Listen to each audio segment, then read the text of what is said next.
ถึงสู่ได้ฮักกันอำไลก็มันก็อำไลหมายถึงว่าสู่อำไลฮักกันรู้กวนฮักกันเย้าเสซ้ำอำไลอยู่ซ้อมกันนั่นอำไปตื้อเสือเป้งต่างกวนและอยู่ซ้อมกันเย้าเสซ้ำอำไลฮักกันนั่นก่อนข้อมันเขียนของก้นมังก็นั่นหยุมเจออำไลนะตัวหนังมังก็ลาดว่าเตรียมปล่อยผ้าแพทย์กันในอำดักเสียงสังเสยาออกยานกว่าแพทย์กันก็มี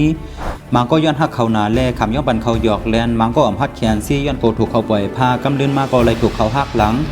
มังก็ย้ำรัดไว้ว่าติเฮ็ดซ้อมความมันเกี่ยนในพอถึงข้าวยามันมาเย้าเขาซ้ำเอาลืมกว่าแพทย์ก็มีกวนก่อนสุกเสียด้วยก่อนเขาหักผัดเขากว่านั่นน้องตื้อเสือเขานั่นอำเพิงสังกันตั้งกวนก่อนตื้อสันกวนก่อนเสียหักที่เขานั่นเฮอสืบอยู่และในก็เปลี่ยนม่อนความปอดอ่อนตอนหนึ่งกินเนื้อปรับลอกลายคำป่วนซุ่มหักตื้อเสืออกหักถูกไหวพาหักยากคนมีเสาของลอกลายลืมสู้เก่า